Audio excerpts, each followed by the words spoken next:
1 tahun perkiraan bisa kira-kira 140 sampai 180 buah kelapa.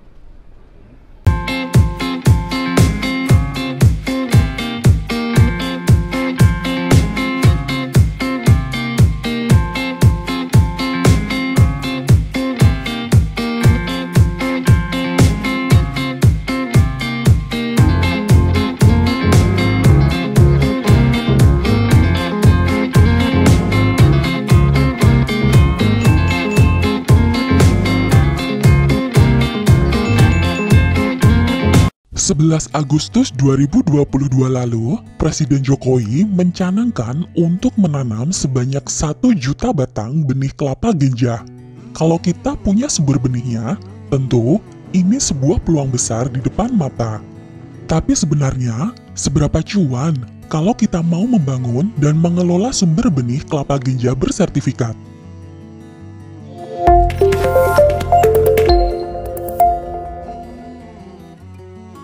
Kita ingin menanam secara nasional kelapa ganja yang hasilnya itu baru bisa kita lihat setelah nanti 2,5 tahun atau 3 tahun bisa mulai kita petik buahnya. 1 tahun perkiraan bisa kira-kira 140 sampai 180 buah kelapa. Hingga kalau kita nanam secara nasional 1 juta, ya kalikan aja hasilnya berapa. Tetapi yang paling penting setelah ini ditanam, disiapkan juga industrialisasinya.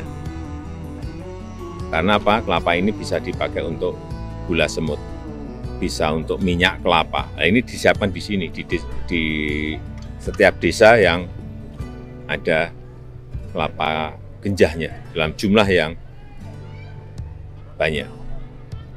Sehingga pertama ada tambahan income untuk masyarakat, yang kedua tanah-tanah yang tidak produktif, pekarangan dan lain-lain, kebun dan lain-lain bisa ditanami kelapa ganja ini. Program penyediaan 1 juta benih kelapa ganja oleh pemerintah bisa menjadi peluang buat kita sebagai penyedia benih unggul kelapa ganja. Tapi tentunya, benih program pemerintah ini harus bersertifikat dan berlabel. Benih berlabel diproduksi dari sumber benih yang ditetapkan oleh Menteri Pertanian. Jadi, untuk membangun sumber benih ada ketentuannya. Lebih lengkapnya, kamu bisa merujuk keputusan Menteri Pertanian nomor 81 tahun 2019. Dari ketentuan itu, kebun sumber benih yang dibangun minimal seluas 2 hektar. Lalu, kita asumsikan jarak tanamnya 8 kali 8 segitiga, sehingga diperoleh populasi 352 batang. Sekarang, kita hitung pembiayaan untuk usaha benih kelapa ini. Lahan yang digunakan di sini asumsinya milik sendiri atau kerjasama dengan pemerintah, jadi tidak dihitung biaya sewanya. Persiapan lahan di sini ada beberapa komponen biaya, di antaranya pembersihan lahan, pembuatan lubang tanam, persiapan benih, pemupukan, dan penanaman. Jumlah biaya persiapan lahan ini sebesar Rp87.870.500. Untuk investasinya, ada pengadaan peralatan seperti instalasi pengairan, rumah kerja, gudang, hand sprayer, dan peralatan pemeliharaan kebun lainnya. Jumlah pengeluarannya sebesar Rp28.950.000. Di tahun pertama, kegiatan pemeliharaan yang dilakukan seperti pemupukan, pengendalian gulma, pengendalian hama dan penyakit, pengairan dan penyulaman. Dosis pemupukan setiap fase pertumbuhan disesuaikan dengan standar yang ditetapkan dalam Kementan. Biaya pemeliharaan tahun pertama ini sebesar Rp71.199.720. Tahun kedua, pemeliharaannya hampir sama dengan tahun pertama. Yang berbeda, tidak dilakukan pengairan dan penyulaman. Biaya yang dibutuhkan di tahun kedua sebesar Rp46.499.440. Lalu di tahun ketiga, pemeliharaannya juga sama dengan tahun kedua, tapi ada perbedaan dosis pupuk yang diberikan, sehingga biaya pemeliharaan tahun ketiga ini sebesar Rp49.310.860. Di tahun keempat, tanaman mulai berproduksi meski belum stabil. Biaya pemeliharaan makin bertambah, karena ada tambahan biaya pemetikan buah.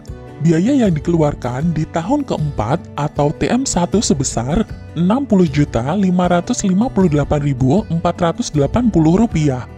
Tahun kelima dan keenam, kegiatan pemeliharaan tidak banyak perbedaan dengan tahun sebelumnya. Pengeluaran biaya tahun kelima dan keenam masing-masing sebesar Rp63.120.980 dan Rp63.708.480. Berdasar peraturan yang berlaku, kebun induk kelapa ganja bisa ditetapkan menjadi sumber benih pada umur 7 tahun. Jadi, di tahun ke-7 ini, bisa dilakukan permohonan penetapan ke Direktorat Jenderal Perkebunan Kementerian Pertanian. Biasanya, pemerintah menyediakan anggaran untuk kegiatan penetapan ini. Jadi, produsen benih tidak perlu mengeluarkan biaya untuk mendatangkan tim. Biaya di tahun ke-7 ini sebesar Rp65.583.480. Setelah ditetapkan dan terbit SK penetapan sumber benih dari Kementerian Pertanian, produksi benih bisa dimulai. Dalam proses produksi benih ini, ada tambahan biaya seperti biaya seleksi benih, sertifikasi benih, pelabelan, dan pengemasan. Sertifikasi benih dilakukan setiap bulan, karena penyimpanan benih maksimal 1 bulan, dan biaya produksi terus meningkat mengikuti kenaikan produksi benih. Pembiayaan sudah dirinci, sekarang kita hitung produksinya.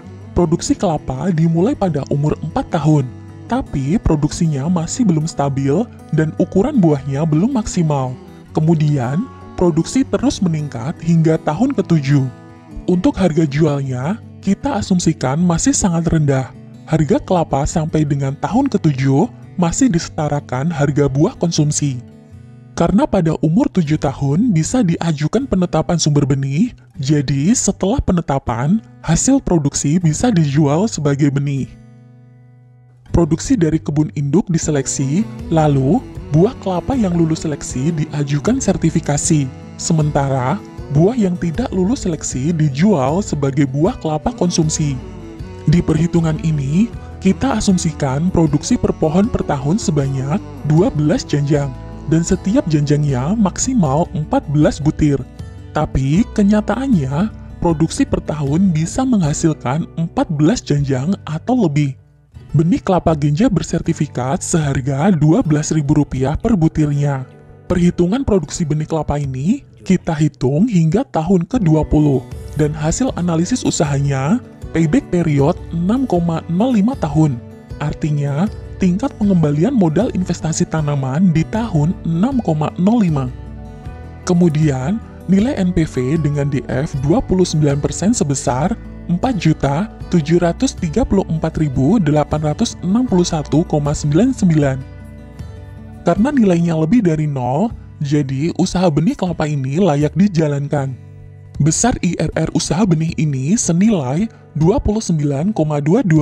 Dari nilai ini, produksi benih kelapa layak diusahakan, karena nilai IRR lebih besar dari suku bunga kredit investasi yang nilainya di bawah 9%. Lalu, net B per C rasio dengan DF 29% nilainya 1,016. Dengan kriteria ini, usaha benih kelapa juga layak dijalankan, karena nilai net B per C rasionya lebih dari 1.